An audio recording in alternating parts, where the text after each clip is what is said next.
Thank you, Karen, and good morning, everyone. According to that last survey, 93% of you aren't particularly interested in the next 30 minutes, so I'll try and make it just so slightly snappy. On behalf of Challenger, we are very, very pleased to partner with the AFA to present to you today, and certainly to partner with you as you continue your continuing professional development. And certainly over the next 30 minutes, I'll talk technical in terms of sustainable retirement income streams. There is a whole lot happening, and I'm going to talk about just two things today. I'm going to talk about this evolving retirement income landscape. There has been a whole lot change. There is a whole lot more to change, and I thought I'd share some insights into those particular changes, and in particular draw out the implications for you, your clients, and the advice that you provide in the years ahead. And then I thought I'd tackle something that I talk to a lot of advisors about. It's this challenge that you are faced with in terms of making assets that a client's manage to accumulate for their retirement. Whether that be a modest sum, whether it be an average sum, whether it be a large or a very large amount of money, the task is the same. Making it sustain income in retirement for clients that satisfies a client's income needs throughout their entire life. So we'll tackle that particular challenge as well this morning. So if I look at what's changed over not a very long period of time, you'll see a whole lot of things. If I start out just at the 1st of January this year, we saw the government's rebalancing of the Social Security Assets Test. And while some clients were unaffected by these changes, we saw some clients entitled to more age pension as a consequence of these changes, and we certainly saw some clients entitled to less age pension. Some clients substantially less age pension as a consequence of those particular changes. And certainly in the lead up to and the period since the 1st of January this year, I've spoken to a lot of you in the room, a lot of other advisors, about strategies for making assets generate income in a post 1 January 2017 assets test environment. And certainly that challenge got a little bit more difficult for some of those clients. Those clients with modest to more significant levels of assets that lost, potentially $14,000 worth of age pension, replacing that a significant challenge that you've been tasked with. The second change that we saw on this timeline was a very modest change, but a change nonetheless. An increase in the age pension age from the 1st of July this year. Huge jump, 65 to 65 and a half. Legislated changes all the way through to 67, and certainly it's not unusual to hear from government from time to time about potential extension of that age pension age into the future, and 70 keeps coming up in those conversations over time. A bit of watch this space as far as those changes are concerned. We saw on the 1st of July this year significant changes to the superannuation contribution rules, concessional and non-concessional superannuation contributions, and I think it's fair to say that the new rules, the current rules, are less generous than the old. More significant limits that apply in getting money into the superannuation system. $25,000 concessional contribution cap, $100,000 non-concessional superannuation contribution cap, and if I'm able to take advantage of the draw forward provisions, just $300,000 as opposed to $540,000 in the old world in terms of getting money into super. Super income streams still represent a significant opportunity for clients. The ability to have tax-free income in retirement, a significant opportunity, but certainly more advanced planning will be required to get money into superannuation with the newer, lower caps in that particular environment. We saw from the 1st of July this year the introduction of the government's transfer balance cap, $1.6 million transfer balance cap. And certainly the implications of this change, I think, will be more significant than perhaps anyone realised in the lead up to the start of this. Certainly, there are clients at the moment sitting on accruing tax liabilities because they didn't act prior to the 1st of July this year, have more than $1.6 million in a retirement phase income stream and need to do something. They need to address that particular issue. I come across a case recently where we had a client that was nowhere near transfer balance cap territory in the lead up to the 1st of July this year. Husband and wife with moderate superannuation balances. In the period since the 1st of July, he's gone and died. And so question in relation to what happens in relation to his particular benefits as they revert across to her, implications for transfer balance cap, requiring advice in that particular environment. And the final thing I'll address in that is in relation to, I know a handful of you put your hands up in terms of Sam's question about life risk specialisation, but the implications for large sums insured in relation to the $1.6 million transfer balance cap is significant as well. If you're looking to pay death benefit income streams out of superannuation for a spouse, perhaps in those circumstances, or a dependent child, you must be considering the transfer balance cap in relation to those income streams paid from benefits in the event of death. We saw on the 1st of July this year the taxation of transition to retirement income streams. And while certainly that has potentially diminished the attractiveness of the transition to retirement income stream strategy, it doesn't eliminate it completely. And certainly for a number of clients will continue to be an attractive strategy. And in particular for those clients who are actually looking to use transition to retirement to do what it was intended to do, to allow them to ease up perhaps and draw an income from their superannuation savings, it continues absolutely to serve that particular purpose. So really interesting planning opportunities continue. And then we've got these other two things at the end. And I thought I'd spend a little bit more time talking about those because perhaps they've had a little bit less attention than all of the other measures that I've just spoken of. The first of these measures is the availability since the 1st of July this year of what we will call an enhanced retirement income stream. The government calls an enhanced retirement income stream. Available since the 1st of July. And the second thing, perhaps if I look at a timeline, mid-2018, possibly a little bit later, but the availability of these things called comprehensive income products for retirement, CIPRs, or as the government is looking to rebrand them, my retirement type products. So let's have a look at each of those particular mechanisms. The first of these, enhanced income streams.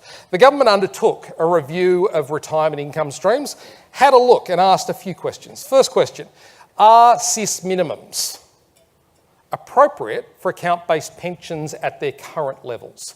There had been the suggestion perhaps that SIS minimums were too high, that forced clients to draw down too much. Government broadly reviewed the appropriateness of SIS minimums, concluded that SIS minimums at their current level for account-based pensions make sense, remain appropriate. That was the first finding. Second finding, it makes sense that the government of the day be able to adjust SIS minimums in significant economic shock. So just like the government post-GFC reduced SIS minimums, any future government should have that power as well. And finally, in relation to SIS minimums, that the Australian government actuary should be charged with responsibility to review the appropriateness of SIS minimums each 5 years hereafter with the context of increasing life expectancy. So if life expectancies continue to increase over time, at some point it might make sense that SIS minimums come down, but broadly remain appropriate at their current settings. But SIS minimums potentially inhibit product development. And what the government suggested and then has subsequently legislated is that it's appropriate for a different category of income streams to emerge that don't need to satisfy SIS minimums. So have a tax-free earnings base and no minimums required to be paid. And that gives rise to a variety of different product sets. I would imagine that you will hear a lot over the coming months and years about things like deferred lifetime annuities or things like group self-annuitisation arrangements. If I look at what a deferred lifetime annuity looks like, if you purchase a lifetime annuity today, payments broadly start today.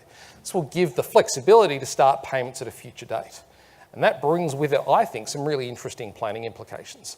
At the moment, income in retirement for a client needs to last an unknown period of time. I don't know how long I'm going to live for. I don't know how long your clients are going to live for, but it could be a whole long time in retirement.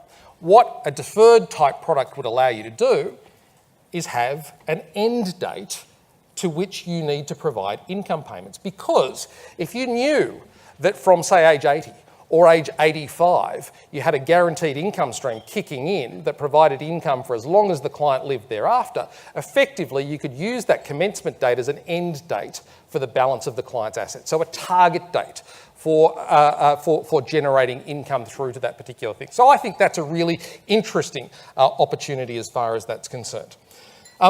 you'll see a whole lot of different categories here. The first iterations of these products will absolutely look like guaranteed products today, but they need not be. They can be guaranteed, or payments could fluctuate. They could fluctuate with mortality experience, they could fluctuate with investment experience. So you'll see a whole lot of different designs here. These rules haven't been crafted for just guaranteed income product providers. The range of income stream providers in the market will be able to play in this space, and I think that's really interesting. So why, if these things have been available to since the 1st of July, hasn't anyone made one available? Well, there's one particular gap that happens to exist in the environment for advice in relation to these particular measures. It would be lovely that I could tell you how these things are assessed for social security purposes. I can't. Social Security have had plenty of advance notice in relation to this, but at this stage, we don't know how a deferred type product will be assessed for social security purposes. And so you might reasonably ask on behalf of a reasonable client, how is this thing assessed? I can't tell you. And so certainly until that sort of guidance comes, I suspect there's not a lot of demand from you and not a lot of demand from product providers in this particular space, but watch this space. This group self-annuitisation arrangement space is a really interesting one as well. And broadly what we're looking at here is non-guaranteed pools that share in longevity risk. Effectively, longer living members of pools enjoy the benefits that accrue from the early death of other members of that particular pool. And if you will, I'll put us all into a pool for a short moment. We start off drawing income stream payments that are relatively modest from this particular pool.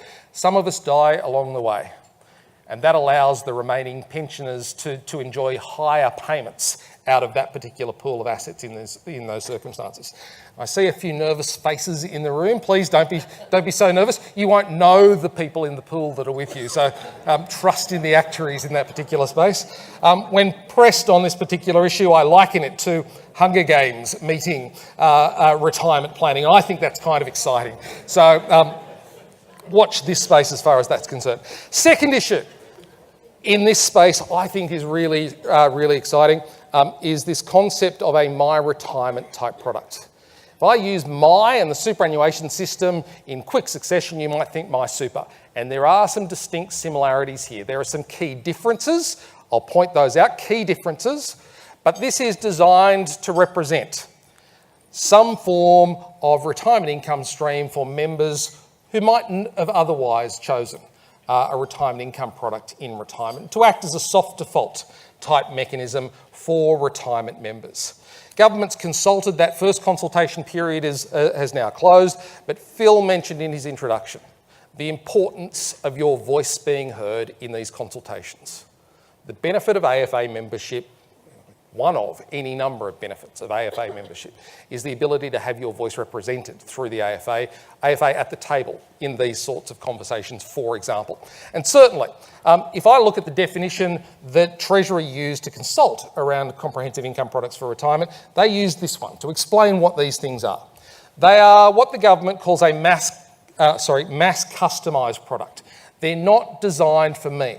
They're not designed for you. They're not designed for one of your clients. They are designed for large groups of clients. They are mass customised products. And if you've got a group like this, you'd take the average of what this looks like. Where do we find large groups of clients today? One area would be default superannuation fund members, large groups of clients. And so certainly you would expect to see large superannuation funds choosing to offer default type funds that look like a particular form for the members of that particular superannuation fund. So a really interesting issue.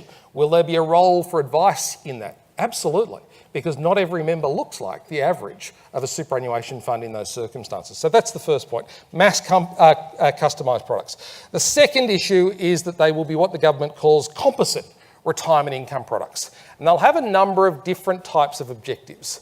The objectives are to provide clients with flexibility, provide clients with more income than an account-based pension drawing out the minimum, and to provide protection against risks in retirement, including risks like longevity risk. So the ability to provide income for a long time in retirement, absolutely core to this particular arrangement. If flexibility was the only objective of SIPPers, I think we've already got the product that meets that particular need. These things would look like account-based pensions. They provide flexibility to members, absolutely. Ability to up and down income payments, absolutely. So that's not enough in itself. If these things were just to protect against longevity risk, they'd look a lot like lifetime annuities. That's not the only objective of these particular measures. They might look like a deferred lifetime product, they might look like a group self-annuitisation arrangement. That's not what it's designed to do. If these things were not designed to produce income, you could accrue large capital amounts in them. These things will feature reducing capital over time. And effectively, you can expect consumption of capital to generate that higher level of income in that situation. What you're likely to see is a combination of products that meet those different needs of different clients. They're likely to be a combination of account-based income stream, lifetime annuity, deferred lifetime annuity, or group self-annuitisation arrangement to meet all of those needs of those particular clients. How will these be introduced? The government's going to facilitate. There's no suggestion at this point that these be mandatory for superannuation funds to offer, but the government has asked the question, is it appropriate to make these compulsory for certain superannuation funds to offer them? Clearly, self-managed superannuation funds and other small funds are out of this particular environment, but certainly the weight of suggestion says if there were any fund in which this might be compulsory to offer one of these, it would be in default type arrangements. This is what they might look like, a combination of particular income streams. Here's a couple of examples. The first one on the far left of that particular screen, the government calls the cut, and it features an account-based income stream that runs out over time. When the account-based income stream runs out over time, a deferred longevity product kicks in and pays income payments for as long as that client might live. The second variation of those features an immediate longevity product, like a lifetime annuity, for example, or a group self-annuitisation arrangement. It starts at day one and continues for life. Over and above that particular income stream, there might be an account-based income stream, for example, providing flexibility, variable income, and the ability to draw down on capital in that particular space. That, by the way, you can do today. You can do that today.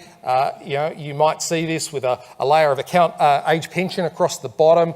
Income layering is a strategy you might see anyway in this particular space. So I think these won't be difficult concepts in terms of implementation. There is perhaps what I might consider to be a bit of a sharp edge on this comprehensive income product for retirement concept. And here it is. In consultation, Treasury put forward this suggestion. It would be anticipated, says Treasury, that a financial advisor providing personal advice on retirement income products would be required to disclose in the SOA why their recommended product would better meet the individual's needs over the mass customised SIPA offered via the individual's trustees. That is the anchor that the government talks about. It's something against which a member of a superannuation fund would compare, and it's almost a bar against which your advice will compare in this particular environment. All of a sudden, your client's not just a member of a superannuation fund that happens to be in accumulation phase. They would have, in a default type arrangement, a comprehensive income product that's available, and all of a sudden we're comparing what we're offering to what is available to the existing client in those circumstances. I can see any number of reasons why clients will benefit from customised advice at retirement. So can super funds that are offering these things, or looking to offer these things, by the way. But certainly, some clients will want to prioritise access, and they'll want more account-based pension. Other clients will prioritise longevity risk and look to prioritise that. So different customised comprehensive income products available for clients. This is straight from the consultation paper as well, and I think it neatly highlights the choices your clients will have available in retirement. The first is, they're a member of a superannuation fund that offers a SIPA. They get to their retirement age, they retire, they'll be able to commence the SIPA in that particular fund. Second option is that they'll be able to roll over to another SIPA. I don't like SIPA A. I'll go to Super Fund B, which has got a SIPA that better suits my needs. So I'll go to Super Fund B in that particular case. Third option, I select alternative products. I want all account-based pension, thank you very much. Or I'm not appropriately protected against longevity risk, dial some more longevity risk up for me in this particular arrangement. So absolutely possible. Where are clients going to work out what's best? With your guidance through this process. This is how this works. They can take no action. This is the really important distinction between this and My Super. If I join an employer today and don't notify that employer where I want my superannuation fund contributions to go, where will I typically end up? I'll typically end up in a default fund chosen by my employer. One of the requirements of that default fund is that it's a My Super fund. This is different. If I do nothing, guess what happens? Nothing. I stay exactly where I am. I stay in the accumulation phase of that particular superannuation fund and nothing happens. Final option available to me is I remove my assets from the super system completely, walk away. That option available on the table. So a whole range of different options. Okay, making income last in retirement. How do we do it? First thing I'm going to ask, you're sitting down opposite a 65-year-old male client. You ask him the following question. How long are you going to live in retirement? What is he likely to answer to that question? How long's a piece of string? I'm buggered if I know. I've got no idea. My dad died by 70. I've got nothing to guide me in this particular space. Very, very common sorts of observations that you tell me. When you put the hard word on clients, they tell you. So absolutely get that. It's difficult. If a client's picked up, and not many clients will have, if you've picked up a copy of the 2010-12 life tables, they'll tell you that a 65-year-old male's got 19.22 years of life expectancy. And that's really, really interesting, but what that is looking back. That takes into consideration clients who died in the period 2010 to 2012. And those clients who've died don't have the benefits of future improvements in mortality. And if you want to ask and answer the question, how long is a client likely to live, the best guidance I can give you is from the Australian Government Actuary. What the Australian Government Actuary says is if we look back at changes in life expectancy over time, and in fact the best guide is probably this one, the 25-year mortality improvement factors applied to current life tables. That says, let's look at the trend in life expectancies over the last 25 years and assume it continues into the future. And what that shows is that client's actually likely to live between 22 and 23 years in life expectancy. A piece of research out of National Seniors Australia asked a whole lot of clients how long they were going to live in retirement, that question that I asked you, and broadly the average 65-year-old male underestimates his life expectancy in retirement by 7 years. Clients will live potentially a long time in retirement. They will need income in retirement for a whole long time in some cases. So how much is enough? The age pension, about $35,000 maximum age pension for a pensioner couple. Is that enough? Do Australians live on the maximum age pension? Absolutely they do. Any number of Australians live on the maximum rate of age pension. In fact, you probably know some clients that save on the age pension. I talk to some clients, not as many as you do, but some clients who live on the age pension tell me that just a little bit of income in addition to that age pension would make life a lot easier. And I'm not talking a whole lot of money here. I'm talking an extra $20 a week, an extra $50 a week, or in some cases an extra $100 a week. An extra $5,200 on top of the age pension would make life a whole lot easier in retirement for those particular clients. And so certainly clients tell you that they would significantly value that additional income in those particular circumstances. If I look to the ASFA retirement standard, it tells us that a modest lifestyle will cost about 35 grand, which is lucky because that's what the age pension happens to provide. But look at the difference between a modest lifestyle in retirement and a comfortable one. I go here from $35,000 to nearly $60,000 a year to provide a comfortable level of income in retirement. That is a huge difference in those circumstances. My final issue in relation to how much clients can spend is when. That's a really important issue that needs to be factored into advice as well. Because certainly while I might want 60 grand or need 60 grand at 65, how much will I need at 85 is a very different question. If I happen to live to 95, how much income do I need at 95 years of age? So very different rules. If I take ASFA, for example, they tell me that a 65-year-old couple needs 60 grand to live a comfortable lifestyle in retirement, but an 85-year-old couple needs about 10% less. A little bit less. Are they spending it on the same things? Absolutely not. Vastly different makeup to the actual spending, but 10% less over that particular period of time. I talk to a lot of clients, a lot of advisors about aged care planning for clients as well. They tell me that clients entering care potentially face some pretty significant expenses at the point where they enter into care. And so certainly, perhaps we're looking at a bit like in the US where income needs start out high, dip over time, perhaps increase towards end of life to pick up care expenses in those circumstances. But certainly, for me, how much I want to spend is absolutely a prioritisation decision between you and a particular client. Absolutely, I'm not in a position to tell clients when they should spend their money. But if a client has accrued an amount of money and wants to spend a large amount, there is the real risk that they run out and they need to prioritise when they spend, now or later. If a client was to ask the question, how much can I afford to spend? I think this is a really, really interesting question. This is some research that was undertaken by Accurium. They're an actuarial consulting company based out of Hobart. And what they've done is they've asked and answered that question. How much can a client afford to spend in retirement? If you want to do this modelling in Australia, you must consider eligibility for age pension. And that's what this analysis does. It looks at clients with different levels of assets. Here I show everywhere between $250,000 worth of retirement assets and $5 million worth of retirement assets. And what we see is a client with $250,000 worth of retirement assets can, with a 80% to 95% degree of confidence, spend between $40,000 and $42,000 a year. That sounds like a very big percentage of $250,000.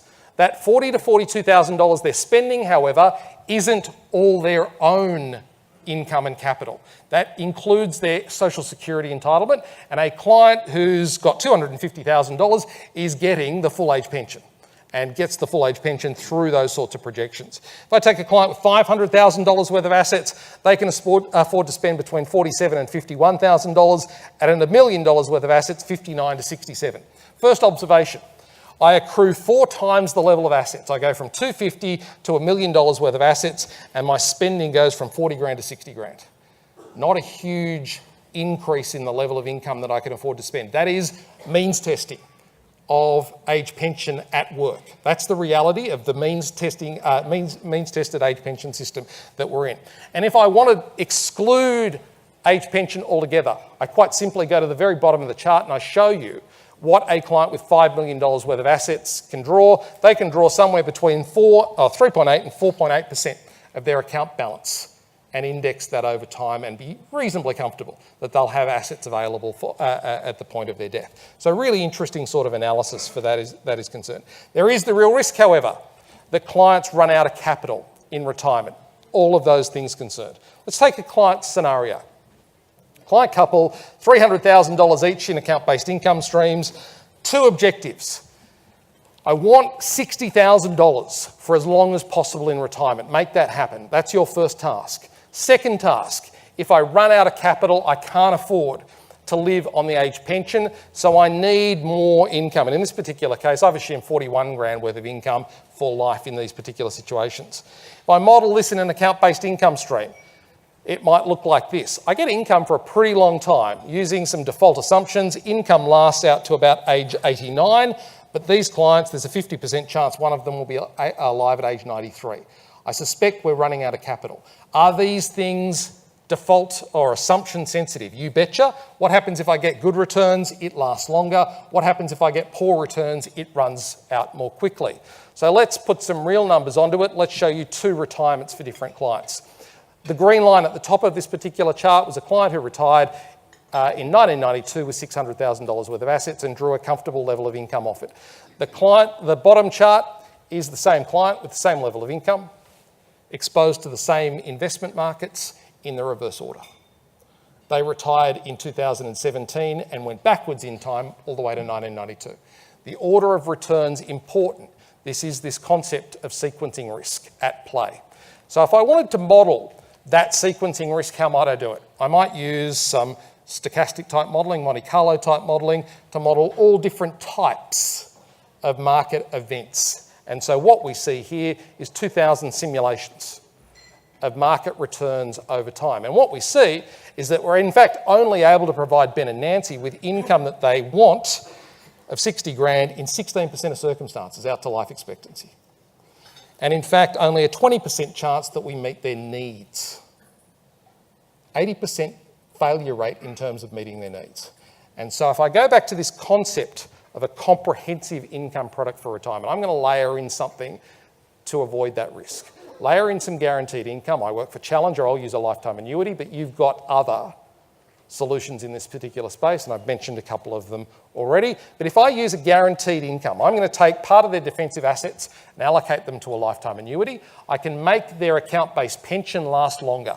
And that sounds counterintuitive, but it works like this. The rate offered by the annuity plus some increased social security payments along the way mean my account-based pension lasts longer. When my account-based pension runs out, I don't fall back onto the age pension, I fall back onto the age pension plus guaranteed income. So that's the second key point. And here's the really exciting bit. If I model that sort of scenario and I look at meeting their income needs, I increase their chances from 20% to 74% of meeting their income needs in retirement. And if I protect it against inflation, I can get that to 100%. You have today strategies in play.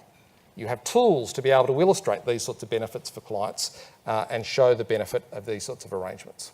There's a quick taste of some of the technicalities. As part of the feedback process for this particular session, you're given the option to receive a toolkit that we've developed around retirement income. You'll also have the opportunity to dial into a longer webinar, which looks at some other case studies around different clients of assets in this particular space. Please, if you're interested, would be very, very happy to have you there and happy to have your questions over morning tea and the rest of the day at the Challenger stand in the auditorium.